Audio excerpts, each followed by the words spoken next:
Dan rekan-rekan sekalian, kita tahan dulu, kita akan perbarui informasi ke informasi berikutnya. Baik, sekarang kita akan kembali ke dalam acara peresmian infrastruktur kilang minyak terbesar di Indonesia untuk menyimak langsung apa saja yang disampaikan oleh Presiden Prabowo Subianto dalam pidatonya berikut ini. Komisaris Utama PT Pertamina Muhammad Iriawan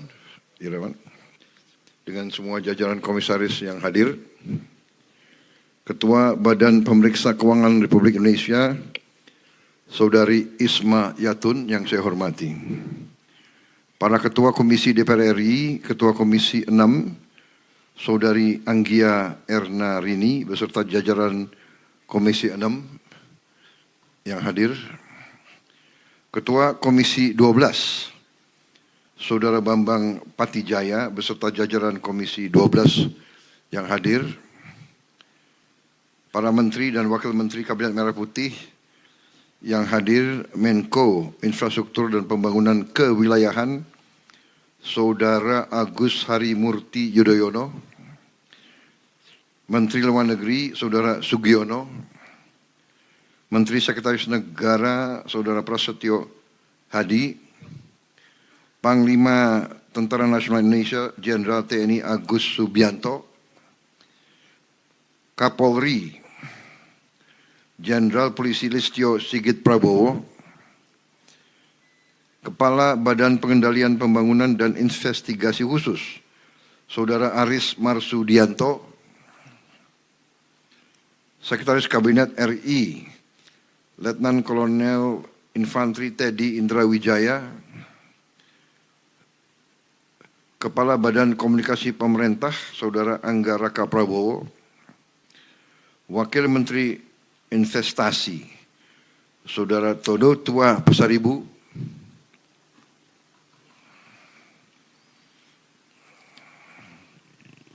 coba dicatat tidak hadir, yang saya hormati Gubernur Kalimantan Timur, Saudara Rudi Masud,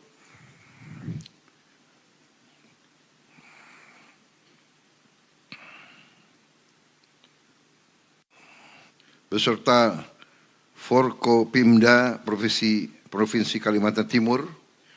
Saya lihat hadir Panglima, Pangdam, Kapolda juga hadir, ya, dengan anggota yang ini, Kepala Kejaksaan dan anggota Forkopimda yang lain, Wali Kota Balikpapan. Oh tadi Saudara Rudi adalah Gubernur, Saudara Rahmat Wali Kota. Ini saudara ini, kakak adik. Oh kakak adik ya. Gak apa-apa asal dipilih benar ya.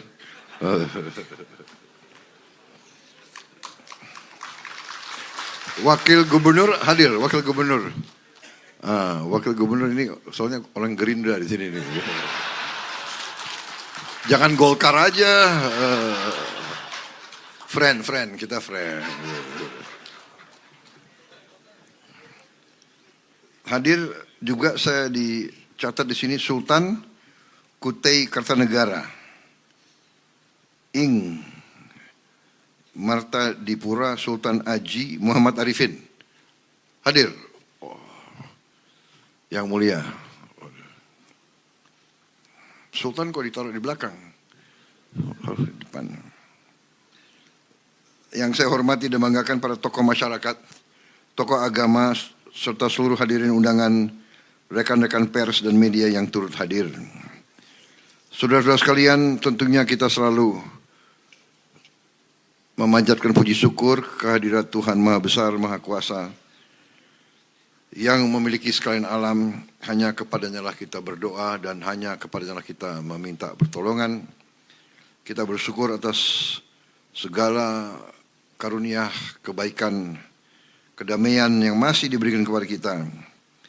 Atas segala kesehatan diberikan kepada kita sehingga kita dapat berkumpul di sore hari ini untuk melaksanakan suatu acara yang bersejarah, yaitu peresmian infrastruktur energi terintegrasi Pertamina Refinery Development Master Plan Balikpapan. Tadi kita sudah disebut bahwa acara seperti ini pernah dilakukan tahun 94. Berarti 32 tahun yang lalu. Ya lumayan, cukup bersejarah. Tentunya saya menyambut bahagia dan merasa sangat bangga atas yang kita hasilkan hari ini dengan peresmian ini. Dan saya ucapkan terima kasih kepada semua unsur, semua pihak, semua jajaran personelia yang bekerja keras sehingga kita berhasil mencapai hal ini. Para insinyur, para pekerja, aparat keamanan, pemerintah daerah, manajemen dan masyarakat Balikpapan serta Kalimantan Timur. Ini adalah prestasi yang sangat penting bagi negara dan bangsa. Kita mengerti bahwa peradaban modern itu tergantung hal-hal yang esensial bagi berdirinya sebuah negara merdeka. Tentunya pertama, negara merdeka harus bisa menghasilkan pangannya sendiri. Ini sangat mendasar. Tidak masuk akal suatu negara ingin merdeka kalau tergantung makan dari luar negara tersebut. Dan ini harus kita yakini. Yang kedua, selain pangan, energi juga harus bisa kita hasilkan sendiri. Dan alhamdulillah sebenarnya bangsa Indonesia diberi karunia yang luar biasa dari Yang Maha Kuasa. Kita punya sumber-sumber energi yang sangat besar.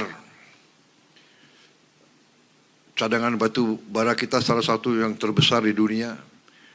Kita juga punya kemampuan menghasilkan energi dari tanaman, dari kelapa sawit kita bisa hasilkan solar, diesel, biodiesel. Dari batu bara kita bisa hasilkan gas, kita juga bisa hasilkan bensin, kita bisa hasilkan produk-produk energi lainnya. Kita bisa produksi DME yang merupakan bisa menggantikan import LPG kita dari luar. Kita juga punya geotermal terbesar di dunia yang belum kita manfaatkan secara maksimal.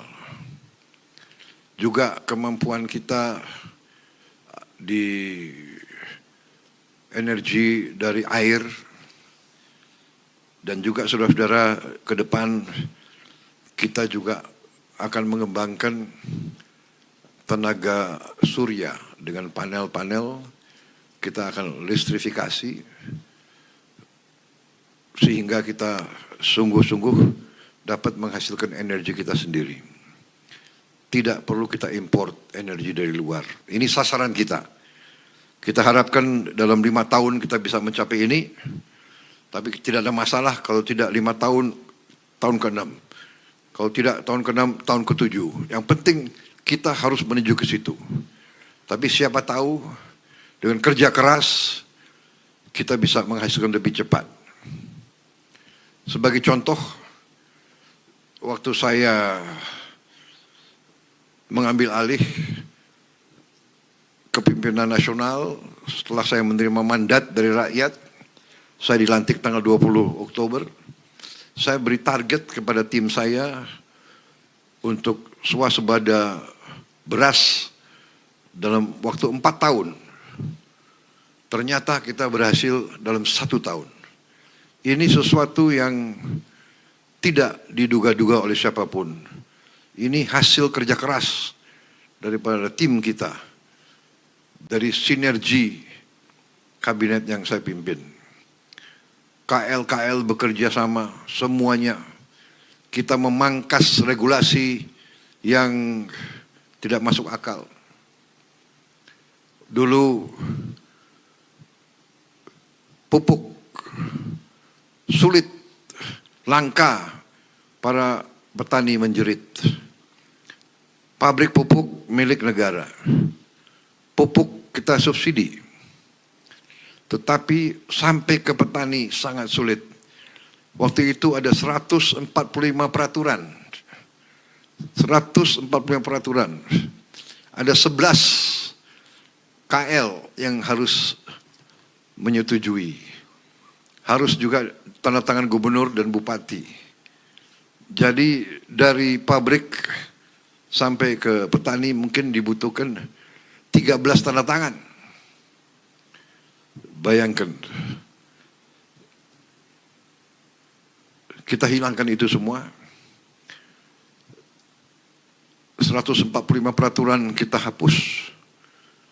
Dan sekarang tidak perlu 13 tanda tangan, cukup 1 tanda tangan, 1 instruksi, kemudian pupuk itu langsung ke petani. Dan petani tidak perlu pakai macam-macam, cukup kartu penduduk, cukup disetujui oleh kepala desa, benar dia petani di sini. Dan akhirnya kita berhasil, pertama kali dalam sejarah bangsa kita berhasil menurunkan harga pupuk sebesar 20%. Sesungguhnya Menteri Pertanian melaporkan bisa menurunkan 25%. Tapi saya kasih tahu, biarlah pabrik dapat keuntungan 5%, sehingga kita turunkan cukup 20%, tetapi petani sudah sangat terima kasih. Dan walaupun kita turunkan harga, ternyata volume pupuk naik 700.000 ton. Jadi petani sekarang harga terjangkau, barang ada. Ini contoh. Sekarang juga perberasan. Perberasan, petani-petani beras sekarang penghasilannya naik. Nilai tukar petani naik. Dari 106 menjadi 125. Tertinggi selama sejarah Republik Indonesia. Cadangan kita juga tertinggi. Produksi kita, beras kita tertinggi selama sejarah Republik Indonesia. Saya kira harus diakui prestasi dan pekerjaan daripada tim ekonomi kita, tim pertanian kita, membanggakan. Ya. Dan ini bukan kita menepuk dada, tapi ini harus kita lakukan. Kita harus jadi bangsa yang percaya diri. Kita harus jadi bangsa yang bangga dengan prestasi kita. Kita tidak boleh jadi bangsa yang rendah diri.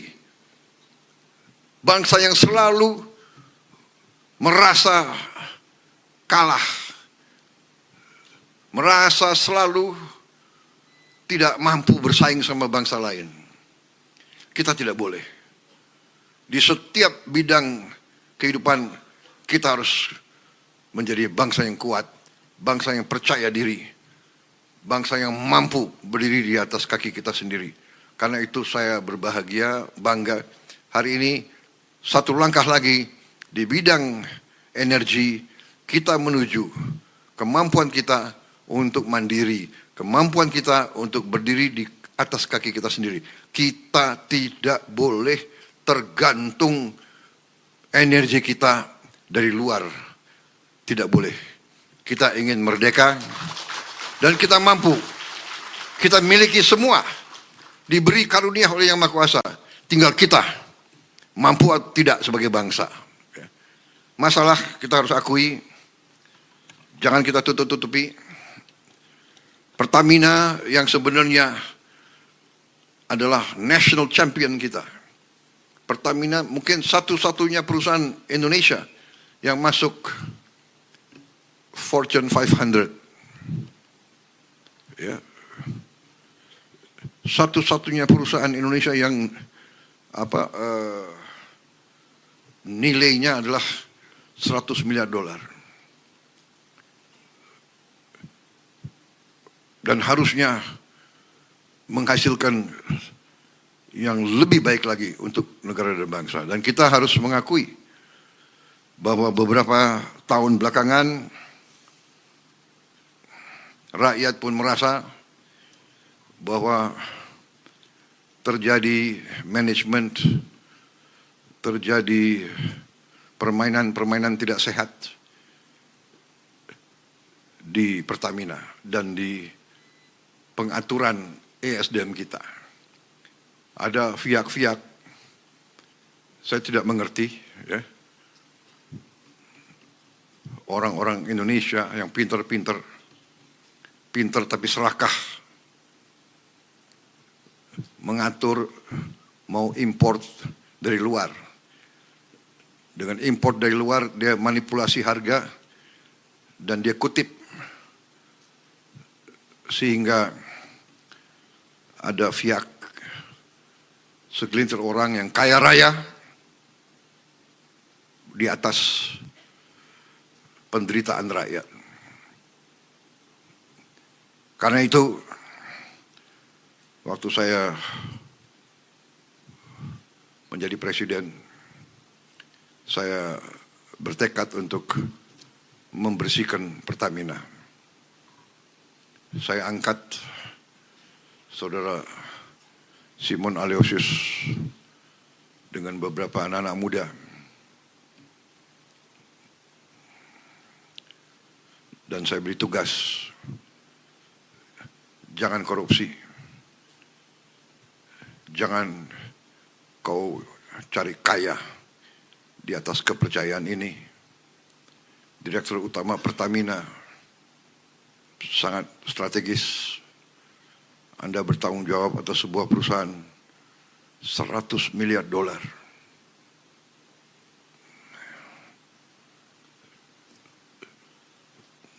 Godaan akan banyak. Tapi saudara harus teguh dengan semua jajarannya. Dan saya kasih wewenang seluas-luasnya. Siapa yang Anda nilai tidak bagus, pecat. Jangan ragu-ragu. Demi bangsa dan rakyat harus tega. Nggak ada itu. Banyak anak muda yang hebat-hebat. Cari. Saudara-saudara, ini tekad kita semua. Terus saya pesankan, mari kita hasilkan untuk rakyat kita pemerintahan yang bersih, manajemen yang amanah, mengelola sumber kekayaan bangsa dengan sebaik-baiknya. Saudara-saudara sekalian, malu kita dengan bangsa lain dan malu terutama dengan rakyat kita.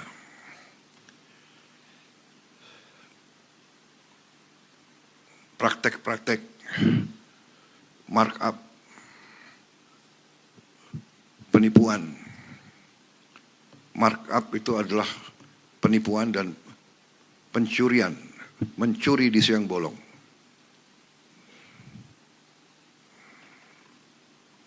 Dan sekarang teknologi sekarang ada sehingga cepat ketahuan kalau markup.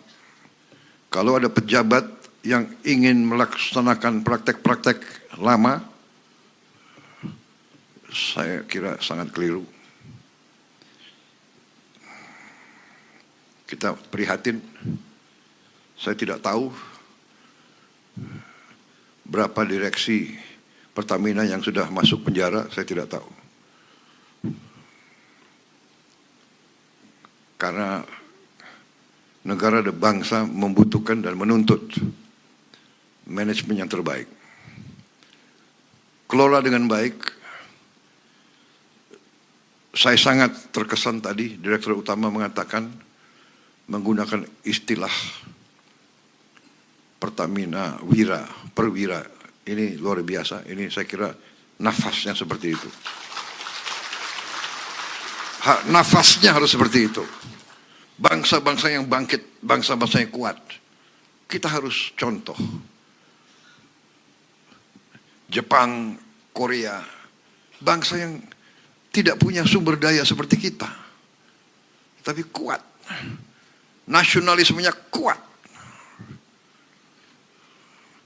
Kalau tidak salah semua perusahaan di Korea, di Jepang, ada saatnya mereka semua berdiri lagu kebangsaan dikumandangkan.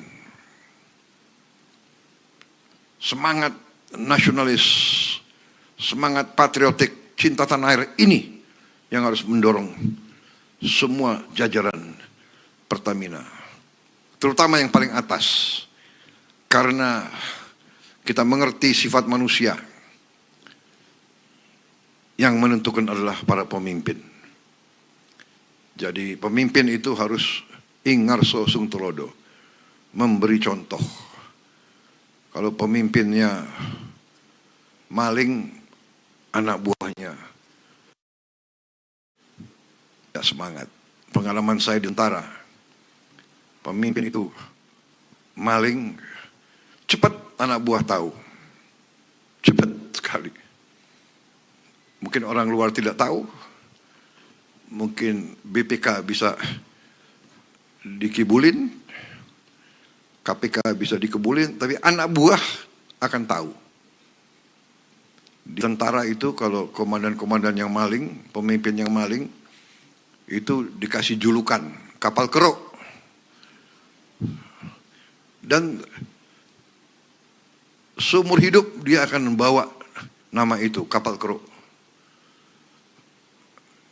Pemimpin harus memberi contoh. Saya terima kasih semangat tadi.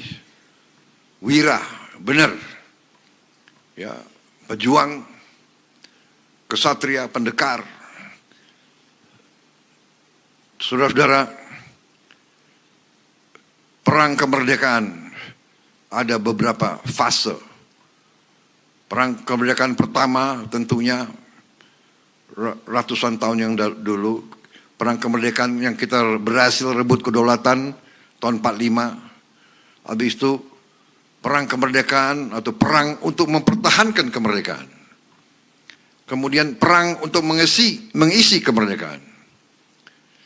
Dan untuk mengisi kemerdekaan, kita harus mengelola sumber daya dan sumber-sumber kekayaan kita. Jadi setiap unsur yang diberi tugas dan tanggung jawab mengelola kekayaan negara harus menjalankan misi itu dengan penuh rasa tanggung jawab, dengan penuh cinta tanah air, dengan penuh patriotisme, dengan penuh suri teladan. Kesatria, pembela tanah air. Terlalu banyak pengalaman kita. Direksi BUMN, saya katakan saja, tidak baik. Saya beri tugas kepada Kepala Danantara dan beberapa menteri-menteri yang bertanggung jawab untuk membersihkan semua BUMN. BUMN sangat banyak yang rugi. Sudah rugi, minta tantiam lagi.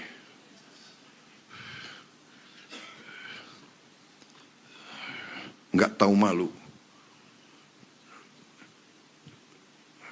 Dablek menurut saya. Kalau nggak mau, kalau nggak sanggup mengabdi dengan penghasilan yang tersedia, berhenti saja, segera minta berhenti. Banyak yang siap gantikan, saudara-saudara. Saya percaya banyak yang siap gantikan. Saya kira yang paling penting itu kita menuju swasembada energi, kita mampu. Selama ini menurut saya tidak ada will. Selama ini banyak di posisi manajemen, di posisi kritis, membohongi atasan, menipu atasan, menipu presiden untuk mencari keuntungan pribadi. Sekarang harus hentikan seperti itu. Kita harus benar-benar menjaga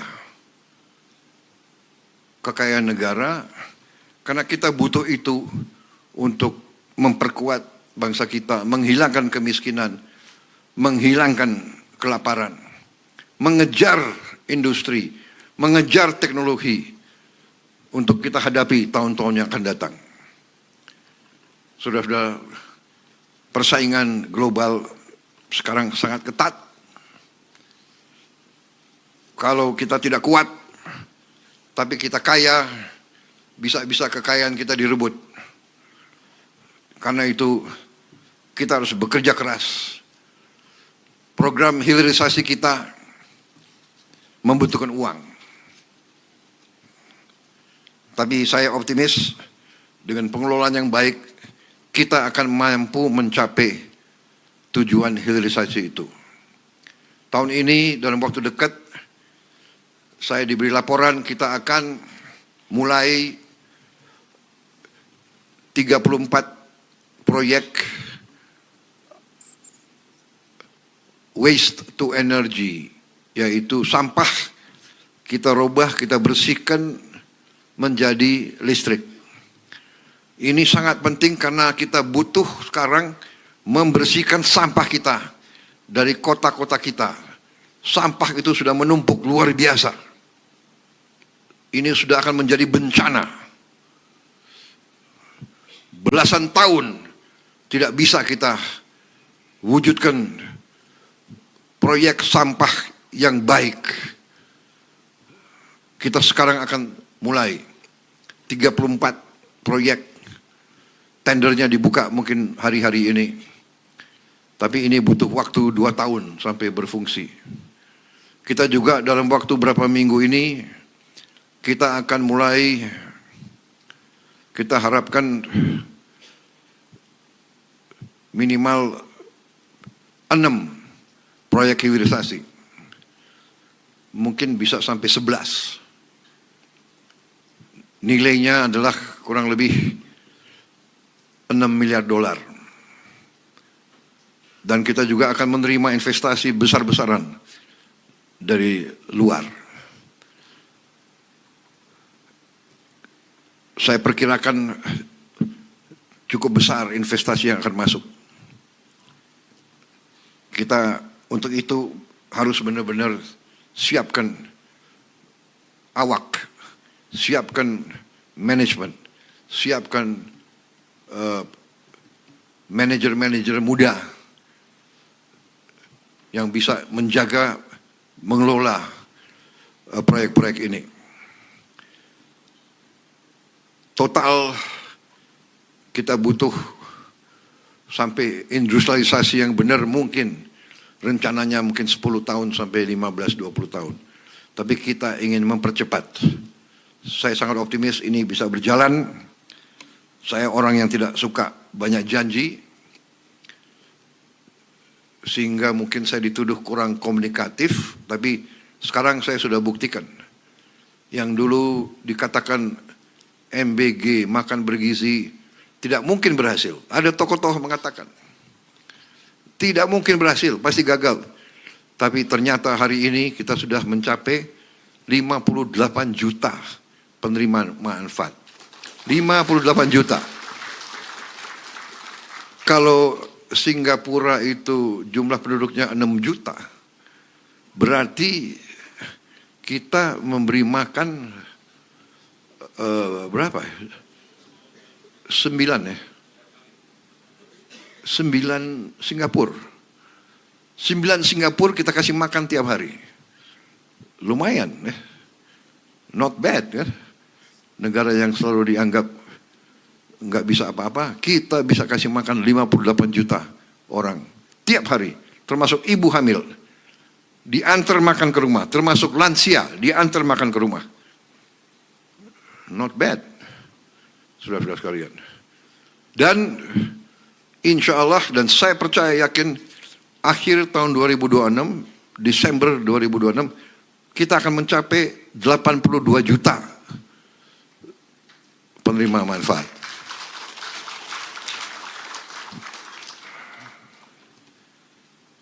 Negara-negara lain seperti Brazil, dia mencapai 41 juta dalam 11 tahun. Kita 58 juta dalam 1 tahun. Yang dianggap tidak mungkin dari segi manajemen. Ini sekarang kita sedang dibicarakan di mana-mana. Kita menjadi studi kasus bagaimana bisa kita hasilkan seperti ini. Sama juga tadi swasembada pangan, makan bergizi, koperasi merah putih. Banyak yang mengatakan, untuk apa koperasi merah putih? Kita akan buktikan. Akhir Desember 2026 nanti akan ada minimal 40.000 koperasi. Sudah beroperasi, sudah berjalan. Ekonomi nanti bergerak dari bawah. Pertumbuhannya nanti akan membanggakan kita semua. Saudara-saudara sekalian, saya kira itu yang ingin saya sampaikan. Selamat. Terima kasih Pertamina. Terima kasih ESDM. Lanjutkan pekerjaan ini. Saya titip benar-benar, ya, hasilkan Pertamina yang hebat, Pertamina yang efisien, Pertamina yang jadi national champion, kebanggaan seluruh bangsa. Pertamina harus kembali menjadi agent of development, agent of modernization. Dulu Pertamina di awal-awalnya dipimpin oleh Pak Ibnu Sutowo menjadi agent of change, agent of development, agent of modernization. Pertamina dulu punya bagian advanced technology. Dimulai dari Pertamina. Advanced technology ini dipimpin oleh seorang insinyur pulang dari Jerman namanya B.J. Habibie. Bagian ini di Pertamina akhirnya menjadi BPPT. Akhirnya menjadi Nurtanio, IPTN, PTDI, menjadi PT PAL, dan sebagainya, dan sebagainya. Pertamina, agent of change, agent of development, agent of modernization. Pertamina dulu, Pak Ibnu Sutowo yang menggagas food estate, mulai dikerjakan di Sumatera Selatan. Tapi ya tentunya yang disampaikan Menteri SDM, ada pihak-pihak yang selalu menurut saya tidak patriotik di dalam tubuh kita, tapi mungkin saya tidak mengerti apa sudah dibeli oleh bangsa lain, akhirnya berusaha menggagalkan kemampuan kita sendiri, menggagalkan prestasi kita sendiri. Kita dibuat tergantung, import beras, import garam, import negara, 3/4-nya laut, import ikan. Luar biasa. Iya kan? Saya diberitahu juga oleh para pakar, cadangan minyak kita sangat besar, cadangan gas kita sangat besar, tinggal kita mengelola dan mengejarnya. Saya minta ya ESDM segera perluas eksplorasi, segera mempermudah mereka yang mau eksplorasi, ya. Jangan dikutip-kutip di depan. Jaga terus kepercayaan rakyat. Teruskan prestasi ini. Semoga kita semua diberi kebaikan oleh Yang Maha Kuasa. Terima kasih. Wassalamualaikum warahmatullahi wabarakatuh. Shalom, salve. Om Santi Santi Om, Namo Buddhaya, salam kebajikan, Rahayu Rahayu. Terima kasih, selesai. Berikutnya kami mohon berkenan kepada Bapak Presiden untuk melakukan prosesi peresmian. Dimohon untuk mendampingi Menteri ESDM Republik Indonesia, Direktur Utama PT Pertamina Persero.